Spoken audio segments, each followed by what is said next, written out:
Eu cumprimento a igreja com a graça e com a paz de Jesus. Amém, queridos? Glória a Deus. Mais uma noite e feliz por estar aqui, viu, queridos? Eu já falei isso para a igreja sempre, que um dia que se passa é um milagre que nunca mais se repete. Aprendi isso com o irmão e ele deixou isso gravado bem no meu coração.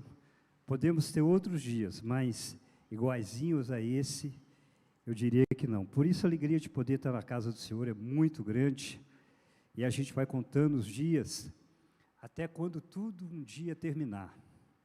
E quando esse dia terminar, vai ser glorioso, porque pela fé que temos, a esperança que temos, nós vamos estar num lugar muito melhor, viu, queridos? Olha, interessante que durante esse mês de fevereiro,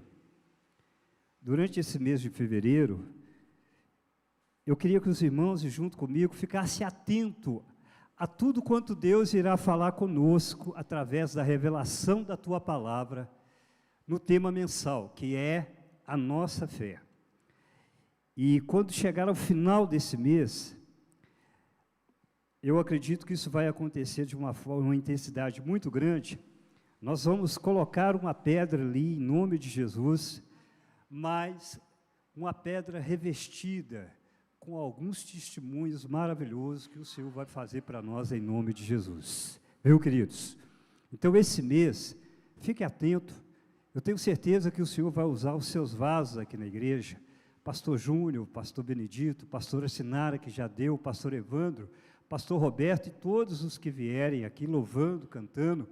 Esse mês, o Senhor vai falar conosco poderosamente, viu, queridos? Em nome de Jesus. A Bíblia diz lá em Hebreus, e Romanos, aliás, a autora do capítulo 10 e o versículo 17, que diz que a fé vem por ouvir, e ouvir a poderosa palavra do Senhor.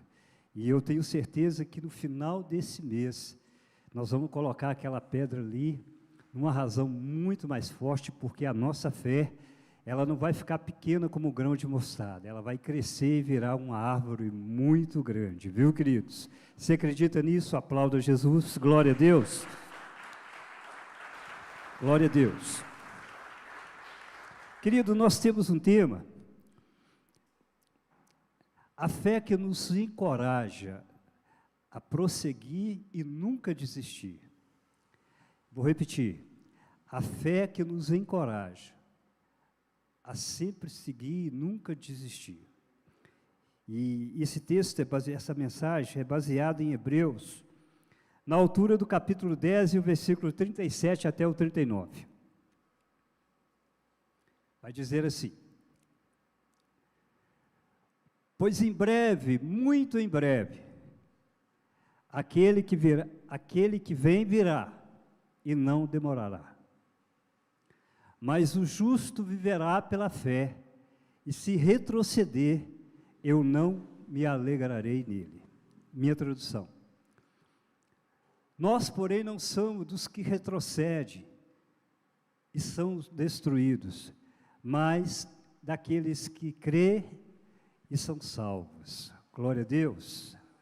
Pai, por essa razão, a começar por mim nessa noite, que Teu Espírito tenha liberdade, ó Deus, para com todos nós aqui. E eu preciso muito ouvir do Senhor nesse mês, o dia de hoje, e todos os dias, ó Deus, principalmente dentro desse tema, a nossa fé. E como aqueles que um dia pediu para que o Senhor acrescentasse, aumentasse a fé, nós queremos ser simples nessa noite ao pedir ao Senhor.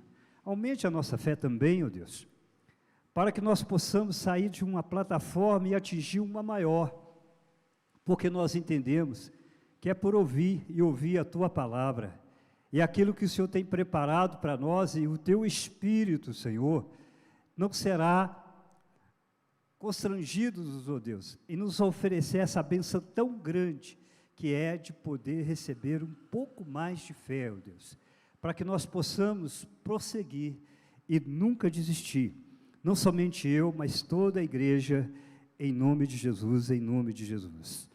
Querido, a carta de Hebreus, ela foi escrita no ano de 65 a 68, porque foi antes da destruição do templo ali em Jerusalém. Não existe uma data fixa assim, não. Eles dizem assim. Interessante que ela tinha um propósito. Ela tinha o propósito de mostrar a Cristo superior. O Cristo superior. Até por uma razão. A comunidade hebreia, não todos os hebreus, mas a comunidade hebreia daquela época, os irmãos hebreus, que tinham largado o judaísmo e agora aceitaram a fé em Cristo Jesus, eles sofriam uma forte perseguição. Perseguição tanto de dentro como também de fora. A perseguição dos gentios, romanos, e também a perseguição dentro do contexto do povo de Deus, que era o judaizante. Interessante, querido, já havia uma iminência de que aquele povo, os hebreus daquela época, estava com a tendência a afastar-se da fé. Eu não vou dizer apostar, porque é uma palavra muito forte, mas aos poucos eles estavam abandonando a fé em Cristo Jesus. Então, o escritor escreve aos hebreus agora com esse propósito, de ressaltar e mostrar a superioridade de Cristo Jesus, para que eles pudessem, então, ficar firme e ficar forte. O escritor, ele começa, então, no livro de Hebreus, à altura do capítulo 1, versículo 1, onde a Bíblia vai dizer assim o seguinte: havendo Deus falado de muitas vezes e de várias maneiras aos nossos antepassados, nos falou ao nosso passado por meio dos profetas, versículo 2, mas esses últimos dias Ele nos falou pelo Filho, a quem Ele constituiu o herdeiro de todas as coisas e por meio de quem Ele fez todo o universo. Aqui começa a mostrar então a superioridade de Cristo, porque até então as revelações maiores chegavam através dos profetas, que em forma de profecias ia anunciando paulatinamente acerca da vinda de Cristo, como o profeta Isaías, capítulo 53, aquele que foi levado ao matadouro, que sofreu como ovelha muda diante dos seus tosquinadores, e assim, muitos outros profetas. Mas interessante que a palavra fala que naquele tempo, Jesus foi a maior revelação de Deus. Ou seja, eu vou simplificar, depois de Jesus não houve mais nenhuma revelação para a humanidade que pudesse superar, então, o que nós entendemos como o plano de Deus para a nossa salvação.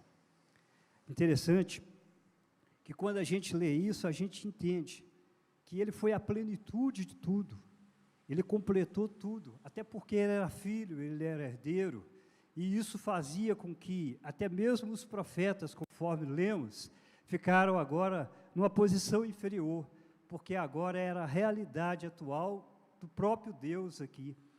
Depois de Cristo, nunca existiu e nunca existirá uma revelação maior do que ela. Tem muitas pessoas esperando aí, talvez, né, outras, mas para nós que acreditamos e temos fé, sabemos, Cristo é a maior revelação de Deus dada para a nossa salvação. Viu, queridos? Não existe outro. A Bíblia fala isso.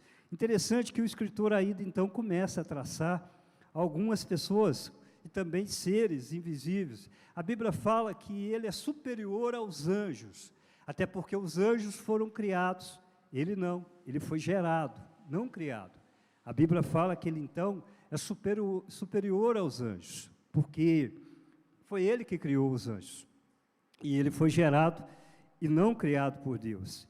Diz a Bíblia também que Ele foi maior do que, superior a Moisés, até porque Moisés, a própria palavra vai dizer, né, acerca de Moisés, que era transitório, e ele era servo da casa.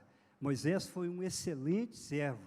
Nós encontramos na Bíblia que uma liderança igual a Moisés é incrível. Era incrível um líder igual a Moisés. Mas mesmo assim, ele era servo da casa. Agora, Jesus não. Jesus era o construtor da nossa. Ele era o dono da casa. Foi Ele que construiu a igreja. Então, há uma diferença. A Bíblia fala também que ele era maior, superior a Arão. Porque Arão ele teve um ministério, um sacerdócio terrestre, mas Jesus teve um sacerdócio celestial, diferente de Arão. Arão teve um excelente trabalho aqui, mas aqui, Jesus não. Jesus faz um trabalho aqui, mas também ele faz um trabalho lá no céu, viu, queridos? Fazendo o mesmo ofício. A Bíblia fala ainda, né, de alguns outros, o seu sacerdócio. O sacerdócio de Arão e de todos os que passaram por aqui, era um sacerdote que sempre precisava repetir. É por isso que a gente vê na Bíblia várias vezes, vários sacrifícios, né?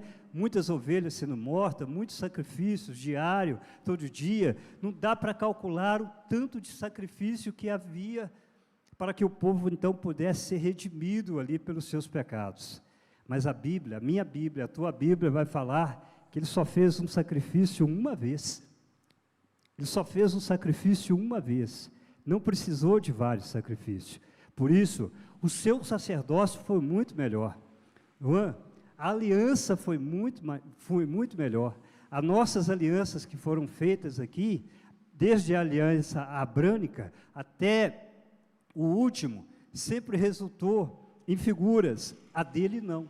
A dele foi uma aliança única, comprada na cruz do Calvário, ali com sangue. Nunca mais teve. E ele instituiu, então, o que nós chamamos o Novo Testamento, baseado no seu sangue. Se a gente for por esse caminho, querido, a gente vai ver que tudo dele foi melhor. O sacrifício que ele fez foi melhor. Ele era um mediador melhor entre os céus e a terra. As outras pessoas podiam até intermediar, mas nunca comparado a Cristo. A Bíblia nos dá essa garantia falando. Então, tudo dele era por ser superior e melhor. As outras coisas que passaram aqui na terra, ela constituía apenas figura e símbolos. Figura e símbolos, e também sombra. Mas agora, através desse versículo que lembra, e a carta dos Hebreus, o escritor estava tentando mostrar para aquela comunidade hebreia que a realidade de Deus estava ali presente, o Filho herdeiro, não era mais sombra, não era figura, não era apenas uma simbologia. Cristo, ele precisava ressaltar isso para eles. Interessante, queridos, que tudo isso foi escrito do capítulo 1 até o final do capítulo 10. Eu chamo, pastor Benedito, a carta mais exortativa que existe. Quem lê a carta de Hebreus, e eu te convido a ler a carta dos Hebreus, menino, você vai ver lá versículos que nos espreme, que nos faz um pouco assim temeroso. Por exemplo, como diz a Bíblia, né, por exemplo, que daremos nós por tão grande salvação? Que faremos nós por tão grande salvação? A Bíblia fala outros versículos, aquele que recuar, conforme lemos, aquele que recuar a minha alma não tem prazer nele. Ou seja, é uma carta puramente exortativa. Exortativa não é maldade não, viu, querido? É chamando-nos a atenção, é nos advertindo de alguma coisa. É uma das cartas mais exortativas que nós encontramos dentro da Bíblia. E ela é escrita desde o capítulo 1 até o final do capítulo 10. E aí, o escritor, então, ele vai entrar em outro ponto, que é o ponto que nós estamos falando, né? Acerca da nossa fé. Ele vai falar acerca da nossa fé. Por quê? Havia uma crença naquela época que Jesus voltaria em breve. Havia uma crença de que o Jesus, ele voltaria muito em breve. E a história vai dizer tantas coisas do que eles já tinham vendido, do que nós espera que aquela comunidade tinha pela volta de Jesus, que seria assim, rápida, mas isso não acontecia, e também não aconteceu até os dias de hoje. Por isso, meus queridos, interessante, aí começava então o sofrimento daquela comunidade hebreia, porque ter largado o judaísmo, e agora ter aceitado a fé em Cristo Jesus, tudo mudou na vida deles, tudo mudou na vida deles, e agora eles passam então a sofrer o que eu chamo de retaliação, intolerância religiosa.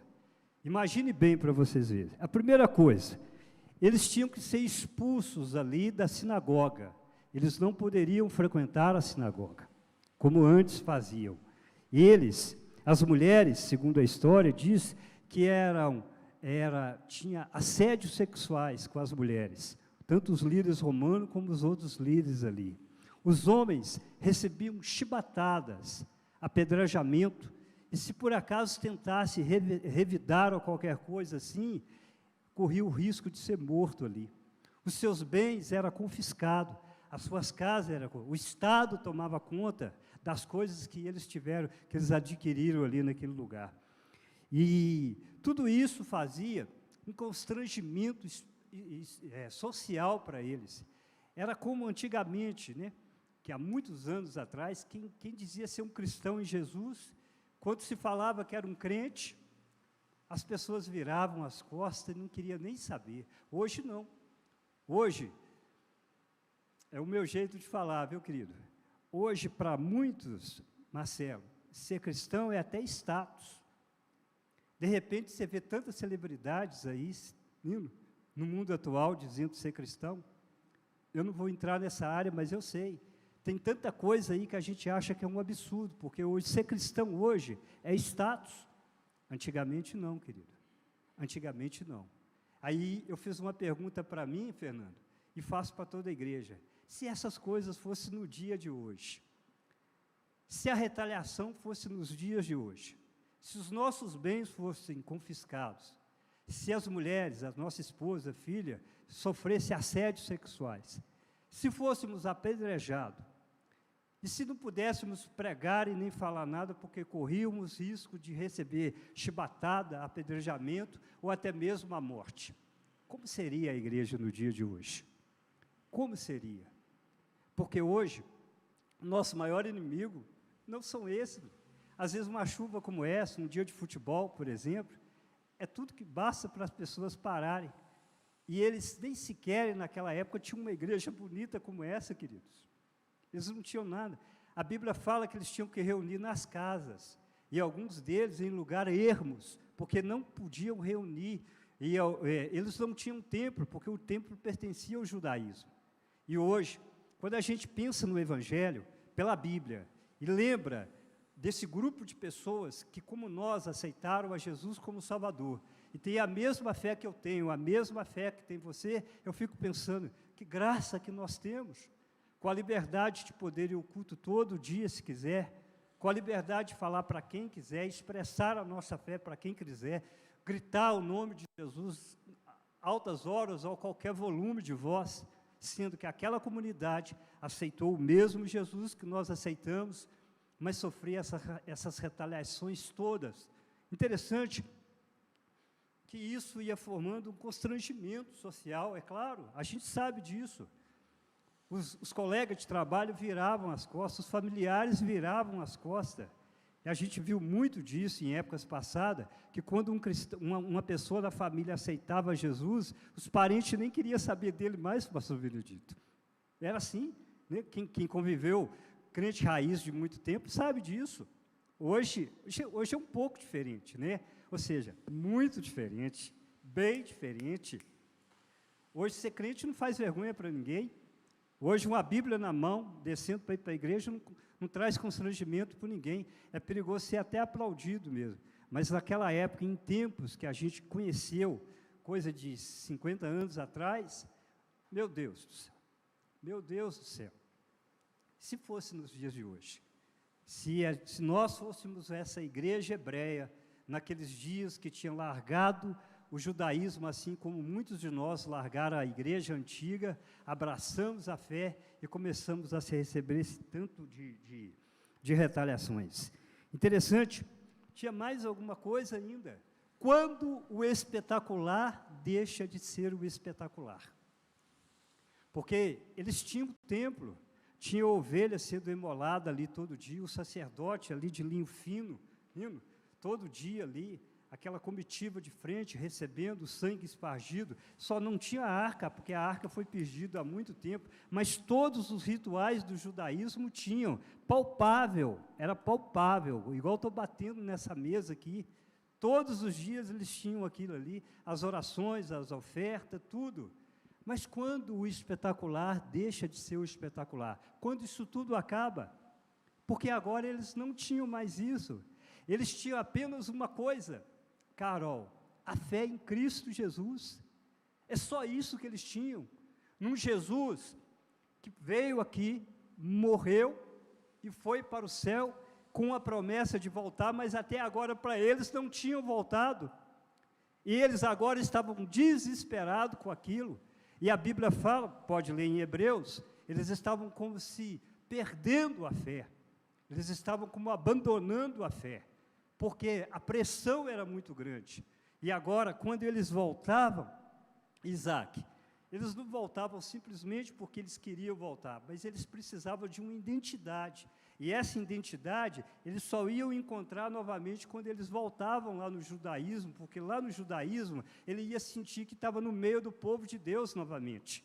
Porque até então, o evangelho nem sequer era chamado de cristão, né? A Bíblia fala isso. Nós não éramos nem chamados de cristão. Foi muito tempo depois que fomos chamados de cristão. Ou seja, éramos considerados como uma seita, como algo que surge, mas o judaísmo não. O judaísmo está lá, como está até hoje, né? Forte, firme, aquela coisa. Então, quando eles voltavam, eles se sentiam obrigados, como se dissesse assim, agora eu voltei ao meio do povo de Deus. Então, parecia que tudo levava a voltar de novo.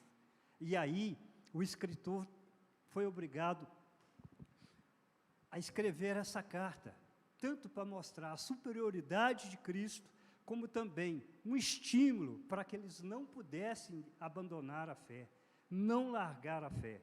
Interessante disso, querido, que aí, então, ele vai buscar, então, o que nós chamamos a galeria dos heróis da fé. Se você nunca leu, eu te convido a você a ler o capítulo 11 de Hebreus, mas com calma, e procurar detalhe por detalhe sobre cada um deles. Moisés, Arão, Josué, fulano. Mas pesquisa, não só lê não, pesquisa, viaja na história, viaja na vida deles ali, porque eles o escritor foi obrigado, então, a trazer à memória da Nusa a galeria dos heróis da fé. Ele trouxe para ele aqueles que já trilharam aqui e, pela fé, fizeram tanto de coisa, mas nem sequer conseguiu chegar no seu objetivo, mas viveram pela fé. Então, eles vão falar de Abraão, de Moisés, eles vão falar de tantas outras pessoas ali, que eu te convido você a ler depois, com calma, porque a igreja não é só aqui quando o pregador está pregando, alguém está falando, é na nossa casa, momento devocional. O que é momento devocional? É aquela hora que a gente para, uns 10 minutos, uns 15 minutos, uns 5 minutos, e fala, agora é eu e Deus, agora eu vou fazer a minha oração, agora eu vou pegar a palavra de Deus e vou deixar que Deus fale comigo através da palavra, para mim ficar forte, para mim ficar robusto espiritualmente. Porque hoje, o corre-corre da vida, a gente está, de imediato, o celular é a primeira coisa. De imediato, o celular é a primeira coisa para ver se tem alguma mensagem nova. E daí para lá, a gente já está logo pulando, porque tem o serviço pela frente. Não acho que é errado trabalhar essas coisas, não. Mas é o dinheiro em primeiro lugar, a gente vai em busca dele. E muitas das vezes, querido, muitas das vezes, a gente esquece do que é mais sagrado, do que é mais sublime, do que é mais importante. A poderosa palavra de Deus. A poderosa palavra de Deus, querido. E eu falo isso, não é só aqui não, em muitos lugares. A igreja perde muito com isso. A igreja fica numa posição cuja, ainda que tenha fé, mas a fé vem por ouvir, envolver-se nessa palavra com tanta coisa bonita, gostosa, testemunho, conhecimento de Deus através da Bíblia. E às vezes a gente fica num nananismo, espiritualmente falando, porque resolve não conhecer mais a palavra de Deus. Sendo que o próprio Jesus disse assim, errai-vos por não conhecer as Escrituras, porque são elas que testificam de mim. A Bíblia diz, mas a gente às vezes não tem tempo. A gente às vezes não tem tempo para isso, não é isso, querido? Mas aí ele, voltando ao assunto, ele vai falar. E hoje eu queria falar, então, de um personagem que tem dentro da Bíblia. Eu já estou terminando aqui, viu, gente? É sobre Raabe. Hebreus capítulo 11, versículo 30 e 31.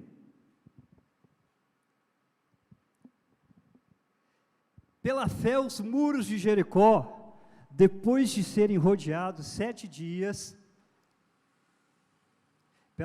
volta de novo. Pela fé, caíram os muros de Jericó depois de serem rodeados por 7 dias. Versículo 31. E pela fé, conforme diz o nosso pastor Júnior, a improvável prostituta Raabe, por ter acolhido os espiões, não foi morta com os que haviam sido desobedientes. Interessante, 2 exemplos de fé. De Josué eu vou passar rápido, querido, até porque foi tremendo em receber a herança de Deus deixada para ele depois de um legado igual ao de Moisés. Imagine, depois de um legado igual ao de Moisés, ele assumia aquela direção com a missão de levar o povo até onde que era preciso levar. Olha para você ver que coisa. E tudo isso pela fé. Mas a Bíblia fala que esse menino, esse jovem, ele nunca se apartava da tenda. Ele era companheiro constante ali de Moisés, aprendendo tudo, querendo tudo. Um dia eu falei aqui e repito, alguns anos atrás, dentro das igrejas, era muito comum um novo convertido chegar perto de alguém que tinha mais um pouco de conhecimento e falar assim com ele assim: me explica esse versículo aqui, fala para mim o que quer dizer esse versículo aqui. E as pessoas ali então começavam a explicar. O professor de escola bíblica dominical, o pastor, o dirigente, o irmão mais velho. Hoje a gente não vê isso mais. E às vezes, pastor Júnior, eu fico pensando, ou ele sabe tudo, ou então o povo não quer explicar mais acerca das coisas de Deus. Antigamente não. Antigamente o novo convertido tinha prazer de chegar perto de você e perguntar: me explica esse texto aqui, eu quero conhecer mais, eu quero aprender mais. Não era vergonha. Quantas vezes eu fiz isso, querido?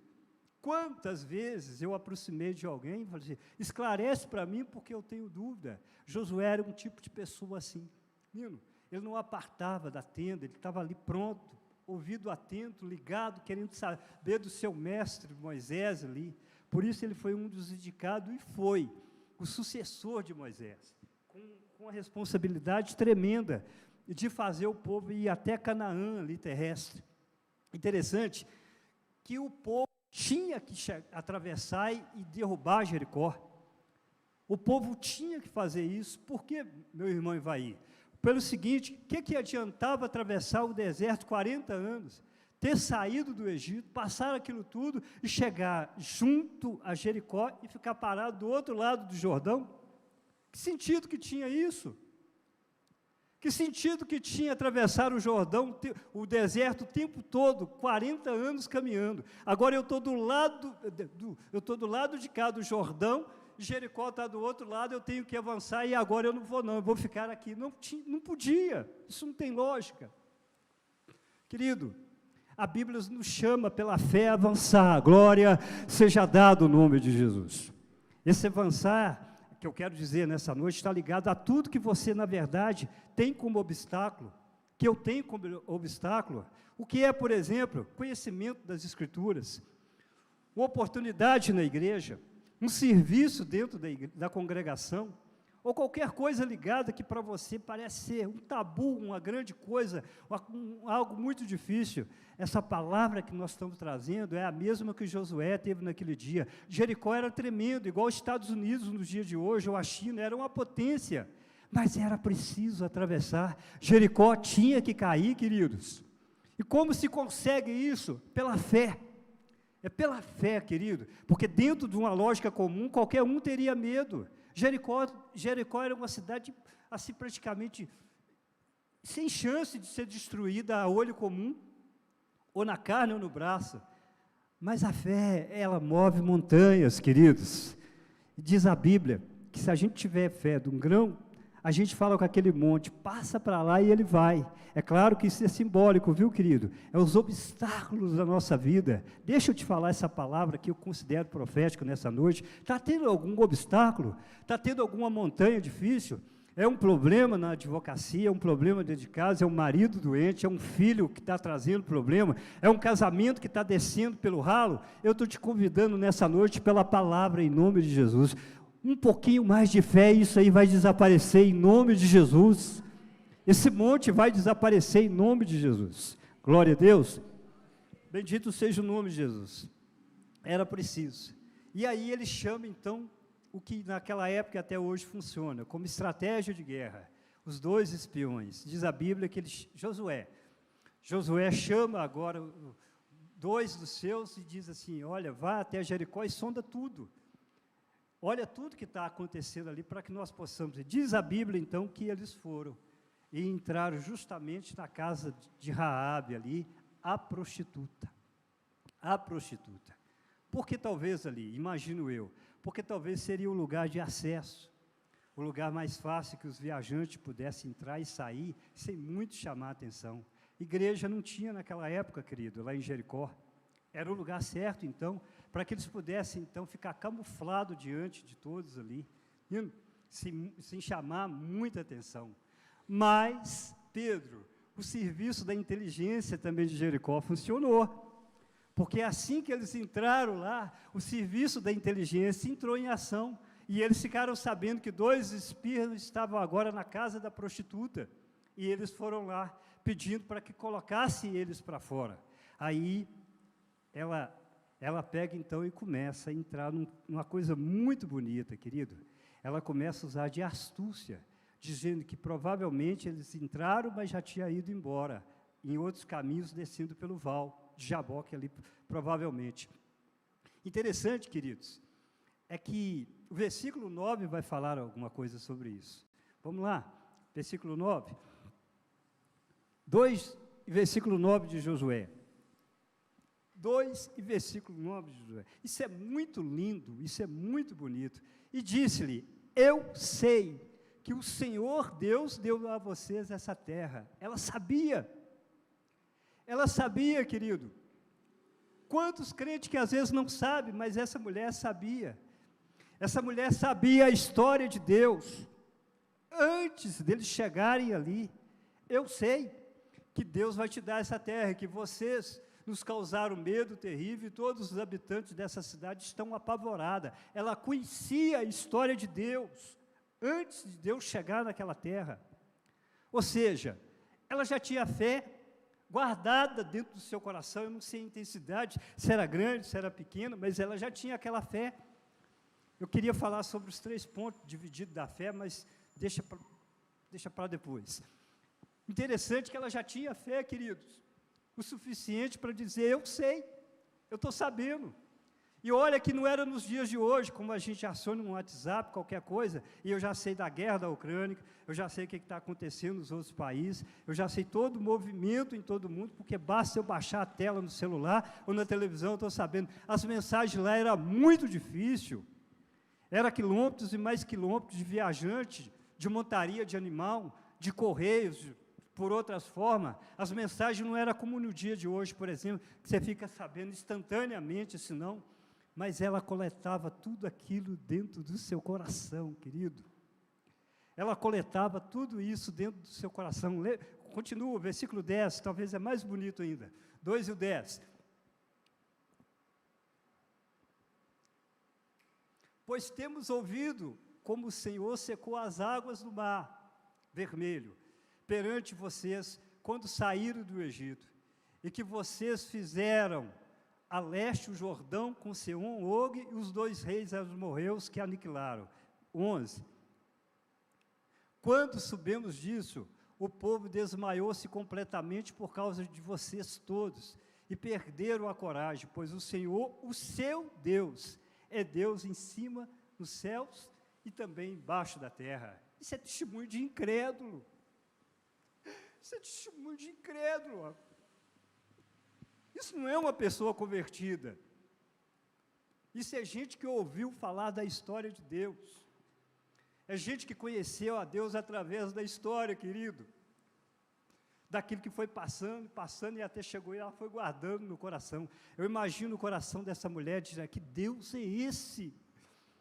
Que povo é esse? Que coisa tremenda, que coisa maravilhosa. Ah, se pudéssemos entender a grandeza do nosso Deus, querido. Ah, se pudéssemos entender o valor de estar no meio do povo de Deus e divulgar com muito mais força e reconhecer o que essa mulher reconheceu e muitos que talvez estavam lá dentro. E é claro que a gente vai ter que voltar um pouquinho para trás na história e ver que ninguém entrou na terra prometida a não ser de 20 anos para baixo, porque o resto pereceram tudo, porque talvez não tinha dentro do coração uma fé como essa, uma aceitação como essa. Mas essa mulher tinha, querido, a improvável, a prostituta, aquela que até então era a vergonha da família, ali, para ela ali, mas conhecia a história de Deus. Mas quem conhece a história de Deus, quem sabe por que nós estamos na igreja hoje, essa noite aqui, quem sabe por que nós estamos nessa plataforma e vocês estão aí, sabe, o amor de Deus nos constrange, querido, ao ponto de olhar para aquela mulher, muito antes deles até chegarem no limite do Jordão. Deus já tinha olhado o coração daquela mulher há muito tempo, Deus já tinha visto o coração daquela mulher há muito tempo, e Deus agora, no seu grande amor, conforme diz lá João 3,16, porque Ele amou o mundo de tal maneira, não é isso que diz a Bíblia, que não tem palavra para explicar, parece que Ele quer dizer assim para aquela mulher: agora é a hora de você conhecer o Deus da história. Você conhece a história de Deus, mas agora é hora de você conhecer o Deus da história. É diferente, querido, e Ele começa a abrir um projeto, Ele começa a abrir um plano de salvação. Eu não sei como você aceitou Jesus, de que forma você aceitou Jesus, por caminhos você aceitou Jesus, mas eu sei de que maneira eu fui a Jesus, o estado que eu estava, o estado que a minha família estava, e o projeto que Deus fez para entrar com o Evangelho dentro da minha casa, para que eu e a minha família pudesse aceitar a Jesus como Salvador, num bairro aonde que o meu pai tinha um certo valor, a minha avó também tinha um certo valor religioso, e a minha bisavó mais ainda, porque lá em casa, Marcelo, fazia filas e filas e filas, porque ela era benzedeira. Mas no dia que o Evangelho entrou na nossa casa, mudou tudo, querido, mudou tudo, e foi uma bomba quando ficaram sabendo que a minha avó católica beata, que ficava todos os dias antes da missa ser oficializada, ela já limpava a igreja, colocava flor de um lado, flor do outro lado, e estava tudo pronto. Quando ficou sabendo que aquela Dona Maria, católica tradicional, agora ela aceitou a Cristo como seu Salvador, queridos. Só a gente que sabe, querido, só a gente que sabe quando Deus olha para nós e abre um projeto de vida para a nossa salvação. Tem muita gente que considera apenas igreja, né? Mas quem dera se pudesse entender o valor de poder estar sentado num banco como esse, de levantar as mãos para cima e adorar a Deus, de entender que numa noite como essa tudo pode acabar, e desse banco nós estaremos lá na glória com o Senhor. Seria muito melhor do que talvez agora estar em outros lugares. E quando eu vejo bancos vazios assim, é claro que meu coração fica triste, porque deveríamos estar aqui superlotados. Para quê, pastor? Para a glória de Deus, porque Ele colocou um projeto de salvação na nossa vida e na nossa família, e muitas das vezes a gente não dá valor a isso, querido. Você não, eu, né? Muitas das vezes a gente não dá valor a isso. A improvável, aquela que até então foi vergonha da família. Vai levantar, Marcelo? Até aquela que foi vergonha da família, uma prostituta, que tinha praticamente um prostíbulo ali, aonde que muitos entravam naquela casa, e a gente não sabe explicar ao certo. Ela agora usa de astúcia, como também uma indicação. Mas o que é mais bonito agora está para vir. Já estou terminando, querido. É quando ela chega perto daqueles dois homens e fala assim: olha, eu usei de benevolência com vocês por poupar as suas vidas. Agora, eu quero que vocês também usem de benevolência comigo. Ela nem fala com ela. A minha mãe, o meu pai os meus irmãos e as minhas irmãs. Eu quero que vocês usem de benevolência com ele.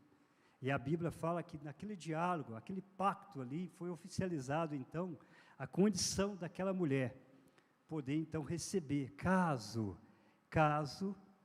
ela não viesse a falar daquele compromisso dela, e nem contar todo aquele plano, porque Israel iria invadir Jericó, e ela não poderia denunciar aquilo. Mas o que é mais importante ainda é o que eles disseram assim: olha, essa janela que nós descemos, você vai colocar um fio de escarlate vermelho ali, e você vai falar com seus parentes o seguinte, para que ninguém saia da casa no dia que a gente entrar aqui, porque qualquer um que sair fora da casa, a gente não tem compromisso nenhum com eles, mas todos aqueles que estiverem na casa, sobre o fio de escarlate, esse está protegido. Esse está protegido. O que reivindicava, Rua, aquela salvação era apenas um fio de escarlate na janela. Era apenas um fio de escarlate na janela. Olha, alguém fala assim, mas ela mentiu antes, por que ela pode ter salva? Nino, mas não é a mentira dela ou qualquer coisa assim. Foi ela olhar para o fio de escarlate, querido. Por que eu digo isso? Porque Deus não leva o tempo da nossa ignorância, querido. Não é o que passou. É o da agora para frente. Ela pode ter mentido, ela pode ser astuta, porque ela tinha um plano de salvação para ela e para a família dela, ela já tinha fé o suficiente, ela pode ter até errado nisso, e a gente entende pela Bíblia isso, mas o que fez ela ser salva, ela olhar o fio de escarlate na janela. Se ela não tivesse feito isso, colocado o fio de escarlate na janela, não teria salvação para ela. Esse fio de escarlate na janela, simplificando, é o mesmo sangue espargido lá nos egípcios, quando o povo estava para sair do Egito, e Moisés deu a ordem para que eles pudessem imolar o cordeiro e espargir sobre os umbriais da porta, porque o anjo iria passar à meia-noite, e aquela porta que não tivesse o sangue do cordeiro na porta, haveria ali uma morte. É o mesmo sangue, querido. Mas o que é mais gostoso disso, porque aquele mesmo sangue do Egito, aquele mesmo fio de escarlate, é aquele mesmo sangue que um dia foi vertido na cruz do Calvário, chama sacrifício vicário de Cristo Jesus. Foi a morte dele, querido, foi o sangue dele derramado por nós, que fez com que a gente então tivesse direito a essa tremenda e valiosa salvação. Aquela mulher trouxe vergonha para a família o tempo todo, mas agora era instrumento de salvação para toda a família dela. Ela foi vergonha, mas agora era instrumento de salvação, porque ela adquiriu, através de um plano, a salvação para a sua família. E eu pergunto para mim e para você, o fio de escarlate ainda continua na tua casa? O fio de escarlate ainda continua na tua vida? O fio de escarlate continua prevalecendo na porta da tua casa, na porta do teu coração? Porque, querido, fechando aqui, é um testemunho de fé, mas que requer a graça e a misericórdia de Jesus, para que hoje nós pudéssemos, então estar em fase de crescimento, porque se a gente não entender isso, olha, sem fé é impossível agradar a Deus. Eu quero dizer para você, que não foi com ouro nem com prata, mas nós fomos comprados com o precioso sangue de nosso Senhor e Salvador Jesus Cristo, viu, querido? E a gente precisa ressaltar isso. Para quê? Para que a fé nos faça seguir e não desistir.